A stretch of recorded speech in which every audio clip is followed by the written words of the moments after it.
Good afternoon, Westchester. It is Friday, June 20th, 2025, and I'm Benita Ties with the Westchester Chronicle. This past Saturday, June 14th, thousands of people gathered in Westchester to protest by expressing their discontent with the actions taken by the current presidential administration. The protest was part of the national No Kings movement, organized by the groups Indivisible and 5051. Over 2,100 protests, including more than 5 million participants, were held across the nation on Saturday. The website for the No Kings organization lists one of their core values as, quote, a commitment to non-violent action, and urged participants to act lawfully at all included events. During the event on Saturday afternoon, Westchester Police and Chester County Sheriff's Office received reports of an armed individual walking along North High Street, where the protests were taking place. Upon arriving, officers discovered the individual was carrying a loaded gun on his person. The suspect, Kevin Krebs, was arrested at the scene for not having a license to carry a concealed firearm. In this video circulating on social media, you can see him surrendering the gun and several magazines of ammunition without incident. In Pennsylvania, while it is permitted to openly carry a handgun in plain sight, gun owners who wish to carry a firearm concealed on their body or in their vehicle must acquire a license to carry firearms from their county sheriff. Though Krebs was initially arrested, he was later released on $250,000 bail. 3 days later, Krebs was arrested again when Chester County detectives conducted a search warrant on his home in Malvern, resulting in Krebs being charged with the following: 13 counts of weapons of mass destruction, unlawful possession or manufacturing, 13 counts of possession of instruments of crime with intent, 1 count of causing catastrophe, and 1 count of reckless endangering of another person. He is currently being held at the Chester County Prison.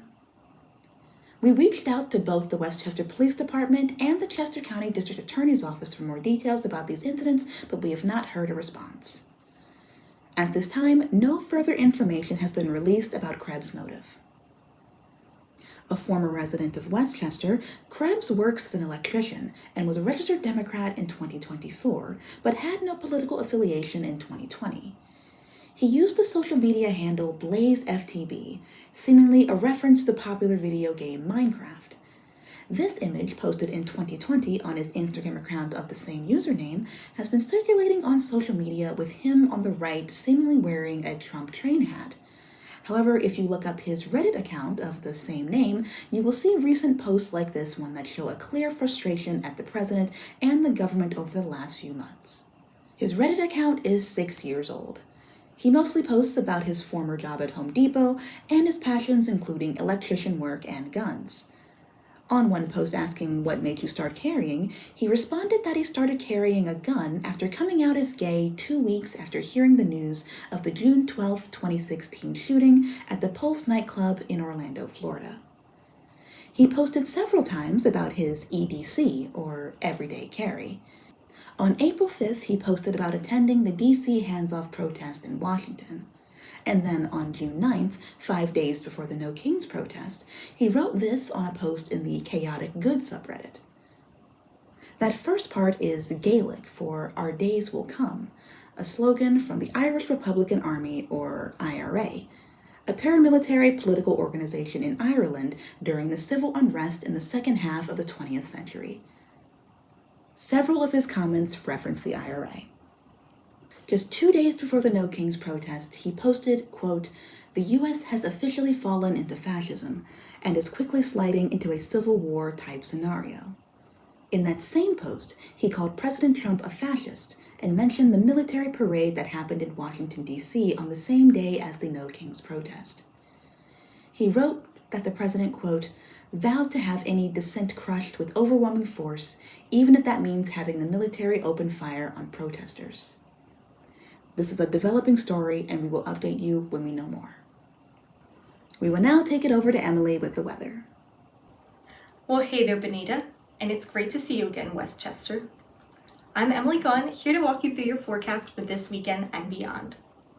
Well, not only is today Friday, but it's also our summer solstice, or the longest day of the year in terms of sunlight, and it's our official start to summer, and oh boy does it feel like summer. Friday's high goes up to 84 degrees and down to 63. That will be our coolest day of this report since we have some hot temps headed our way. It's going to be clear, blue, and a bit breezy outside. On Saturday, we've got a high of 89 degrees going down to 65 degrees, mostly clear and with a slight breeze. Sunday rolls in and it's bringing the heat. We're already in the 90s now with the high of 94 degrees, and if we haven't seen it by now, we'll very likely find ourselves in a heat advisory. Sunday comes in with a breeze and a tiny bit of cloud coverage as well. Taking a look into next week, summed up, it's going to be a hot one. On Monday, we go up to 98 degrees and reaching a whopping 100 degrees on Tuesday. We're officially in the 3 digits now. 98 on Wednesday, 95 degrees on Thursday, and 91 on Friday. We've got a super light drizzle starting in the afternoon on Thursday that will end overnight into Friday. There's a small chance that the atmosphere sucks that right up since it'll be so hot the whole week, but I'm personally hoping for a little drizzle to bring some relief. Our lows are in the mid to high 70s Monday through Thursday, going down to 66 degrees on Friday, and we'll have a pretty steady but slight breeze for the week. Overall, it's going to be a hot one. We've been asking for summer temps, and summer has finally arrived. Benita, stay cool out there. Back to you. Thank you, Emily. And now here's Darrin with the sports report. In local sports news, shout out to the Chester County boys baseball team who had a legendary Carpenter Cup run. They made it all the way to the championship game at Citizens Bank Park before falling to a tough Burlington County squad 4-0. But don't let the final score fool you. This team showed a lot of heart. From the beginning of the tournament to the end, Chester County brought high energy and intensity. This was the first time our county made it to the finals since 2007. And after close to 2 decades, we're finally back on the map. Even though they didn't bring home the chip, they competed with pride, momentum, and proved that our local talent can compete with the best. And this ain't the end of their story either, but more like the start of a new chapter. Salute to those young stars. We see you. In Philly sports, the Phillies' 5-game winning streak came to an end Tuesday night with Castellanos on the bench. After being pulled from the previous game for a defensive replacement, the Phil's outfielder ripped Rob Thompson. Quote, "I wasn't happy about it, spoke my mind," Castellanos said. Apparently what he said crossed the line.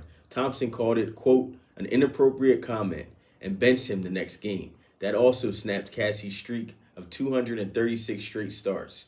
This goes to show that there's a thin line between passion and professionalism in sports. Quote, "He's the manager. It's his decision," Castellanos said.